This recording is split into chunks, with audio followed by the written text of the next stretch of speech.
Fala pessoal, iniciando aí mais um fechamento de mercado, hoje dia 7 de outubro, iniciando mais uma semana, uma segunda-feira. Lembrando que se você aí não é inscrito no canal, inscreva-se aqui embaixo e caso goste do conteúdo, considere deixar o seu like, porque é a maneira com que você consegue ajudar o meu trabalho desse lado e o YouTube entregar esse conteúdo aí para mais pessoas, beleza? Dito isso, partindo direto pro gráfico sem enrolação, início de semana com baixíssima volatilidade no Ibovespa, tá, pessoal? Volume bem abaixo da média. A gente vê que ainda segue o processo aqui mais morno, segue o processo de correção, batendo cabeça nessa região de resistência, que é uma região de resistência de curto prazo forte, que é a faixa aí dos 133 ao 134,500, tá?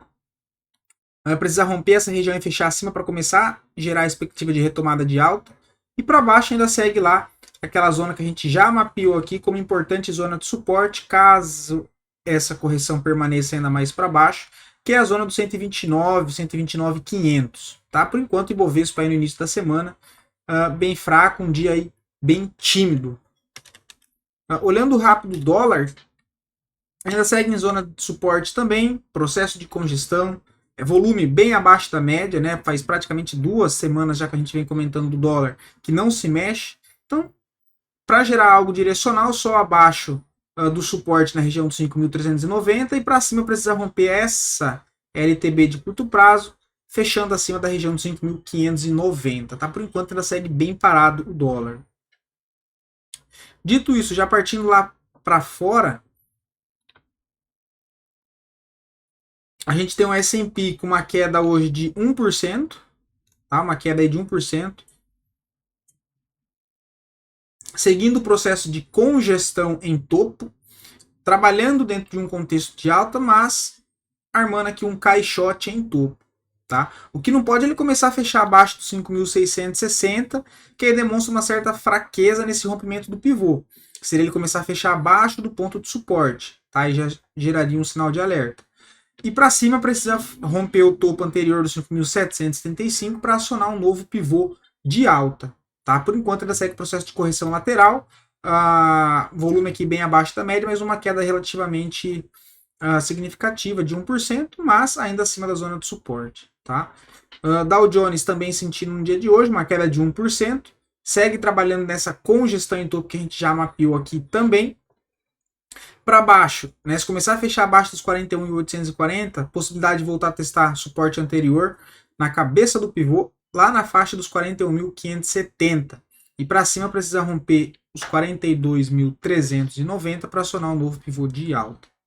Tá? Semana, pelo jeito, mais negativa lá fora. A gente tem o índice da Nasdaq também passando por processo de correção ainda, né, testando aqui sua zona de suporte dos 17.830, interessante que siga fechando acima dessa região.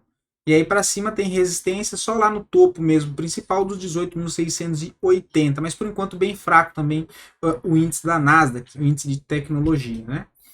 Já o petróleo, meus amigos, segue subindo em linha reta, né, já basicamente chegando no ponto que a gente mapeou aqui de resistência dos 81, 82 dólares e ainda não tivemos um pivô, né? Só a gente está trabalhando apenas com uma perna de alta que iniciou aqui e está aqui em cima. Para a gente ter um pivô, de fato, a gente precisa de uma correção seguida de um pivô, né? Que seja 2, 3 dias aqui laterais para depois lançar uma nova perna. Mas que a gente já comentou que o viés que era vendedor já deixou de ser vendedor desde quando ele rompeu essa linha de tendência no curto prazo e começou a trabalhar com fluxo comprador e uma perna aí de alta, ok? Então o viés segue agora comprador pro petróleo, mas chegando próximo de um ponto bem importante de resistência, que é essa região dos 81.055 pontos, tá?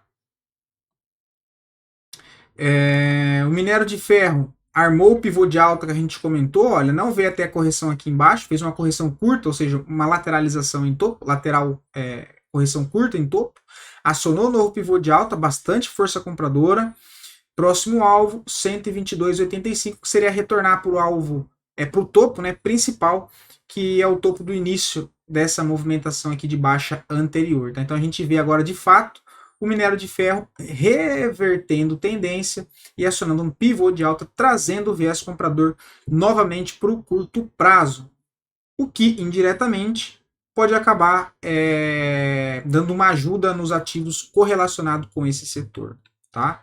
O DXY, meus amigos, segue subindo hoje, próximo do 0 a 0. A mesma situação que eu acabei de comentar do petróleo. Ainda tem só uma perna de alta, já rompeu um ponto de resistência tanto da congestão quanto de uma linha de tendência de baixa de curto prazo, ou seja, mudando o viés vendedor para um viés comprador novamente, mas para a gente ter de fato uma reversão de movimento, a gente precisa de um pivô, ok? Mas sim, o índice aí do dólar, né, contra uma cesta de moeda já retomando o viés comprador novamente, tá? Próximo ponto aí que deve buscar de resistência, essas região aqui deixa eu só ajustar aqui, do 103,84, tá? Próxima região de resistência aí para o DXY. O Nikkei, uma alta de 1,80, né? Bem feio. O DAX segue o processo de correção também, testando linha de tendência de alta. O Hang Seng segue subindo em linha reta, rompendo aqui ponto de resistência que a gente havia comentado. E acima desse ponto, nível, tem um gapzinho aqui. Tem um gap aqui para ser fechado. Ó. Que fica o gap na região dos 23.950 pontos, depois ponto de resistência na faixa dos 25.000 pontos pro índice Hang Seng, tá?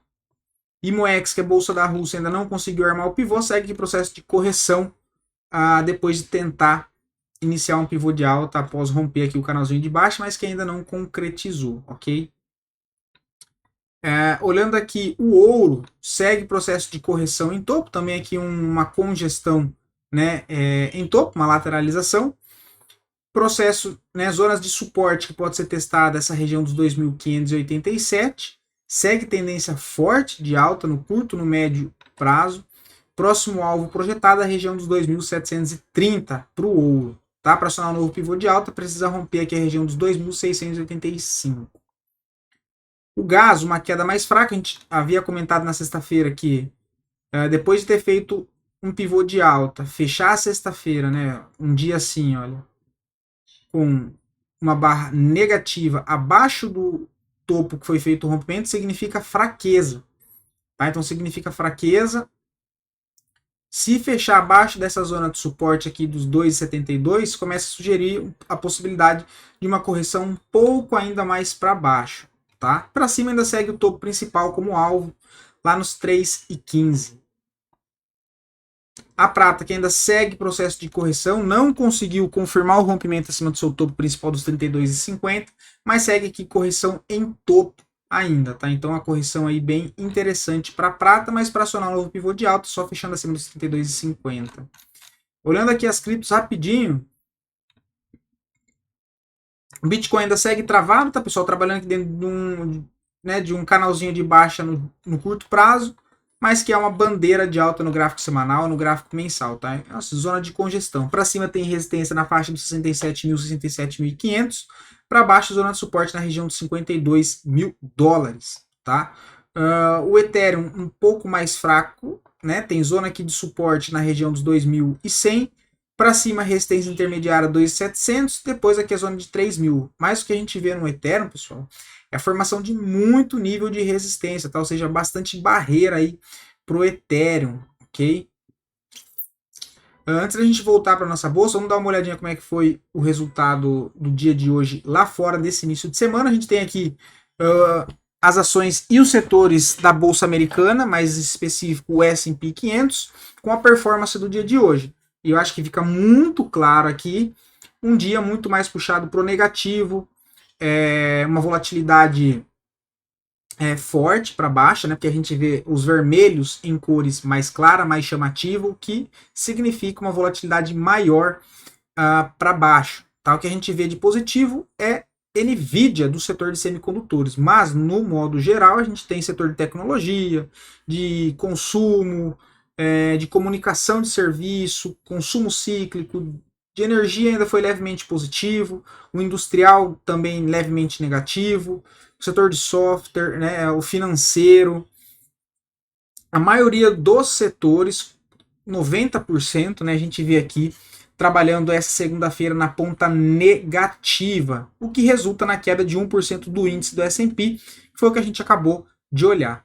Tá? Se a gente pega para olhar aqui mundo afora, agora as bolsas mundiais, a gente vê que foi um dia meio misto, né, onde a gente tem aqui Irlanda, Inglaterra, Holanda, Alemanha trabalhando mais, né, mesmo que levemente mais negativo. A gente vê aqui a nossa bolsa com volatilidade baixa, assim como a gente comentou no início do vídeo, né, que foi um dia bem morno de abertura. E Colômbia, Chile aqui, Peru, Argentina, mais trabalhando na ponta negativa. De maneira geral, a gente tem uma abertura de semana um pouco mais morna aí pro mundo, tá? Já por S&P um pouco mais puxado pro negativo, mas mundialmente, né, geral, meio misto, mas ainda assim puxado um pouco mais pro negativo. Tá? Se a gente vê o que melhor performou no dia de hoje.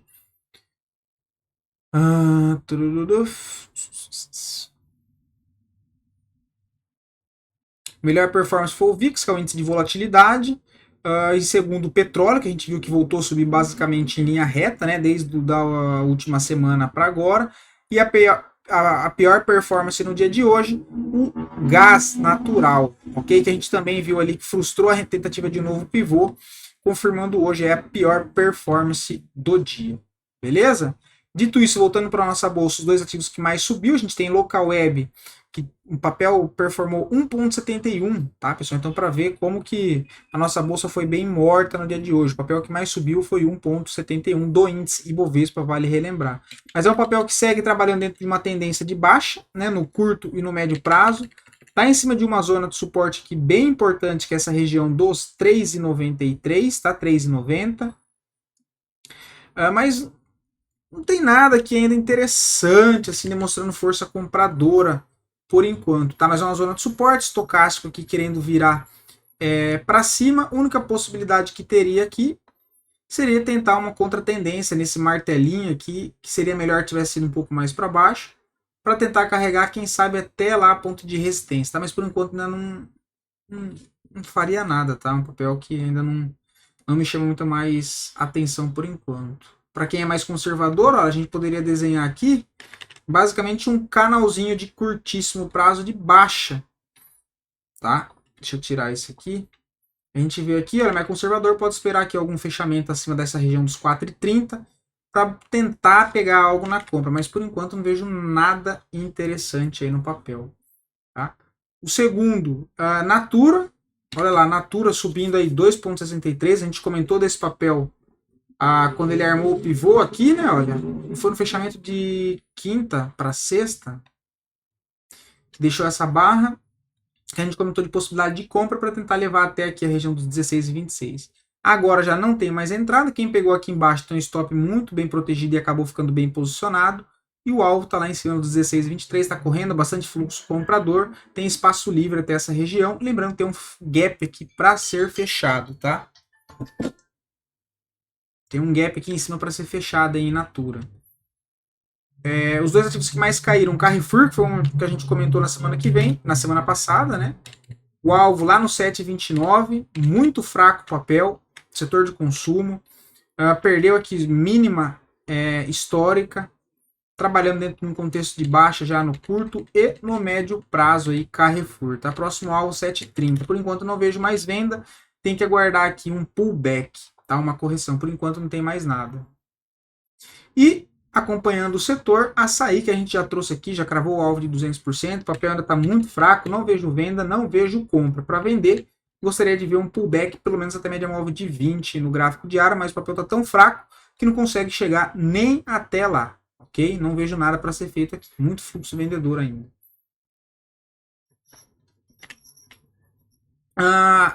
Lembrando, tá, pessoal, que se você quiser ver análise de algum ativinho específico, só deixar aqui nos comentários que eu trago análise para o dia seguinte. MRV,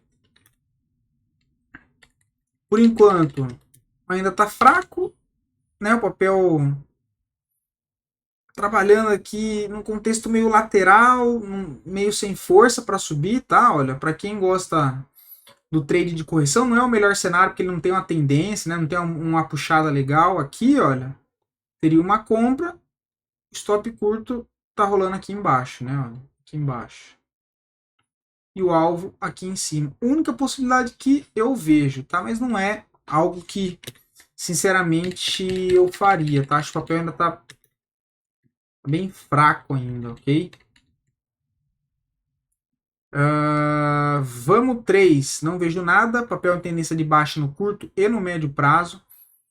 Não vejo compra e não vejo venda. Tá? Venda aqui só se tiver um pullback lá para a média móvel de 20. Por enquanto não vejo nada. E Tupi 3 rompeu a congestão em topo. Perdeu a zona de suporte. Passou a negociar abaixo das médias de curto prazo. E se fosse para fazer alguma coisa aqui, seria uma venda, né? Tem essa zona de suporte aqui embaixo, olha. Que é a região dos R$ 24. Ela está querendo acionar um pivôzinho de baixa, né? Olha. Ela vende a movimentação de baixa, faz o processo aqui de congestão. Hoje violou, mas não confirmou porque não fechou a baixa, mas acionou um pivô de baixa. Quem opera rompimento já foi disparada a ordem aqui. O stopzinho está no topo, tem esse risco contra. Eita. Contra essa possibilidade de alvo. É a única coisa que eu vejo em Tupi. Um stopzinho de 2,80 e um alvo de 4%. Basicamente 1,5 tamanho do risco, né? É a única possibilidade aí que eu vejo em Tupi 3, mas também nada tão interessante, tá? Bom, vou ficando por aqui. Lembrando que sábado saiu o vídeo onde eu já trouxe análise das ações que podem dar alguma coisa, né, que estão em contextos interessantes para o decorrer da semana. Então, quem ainda não viu, corre lá dar uma olhada e do mais um bom descanso. Fiquem com Deus e até amanhã, pessoal.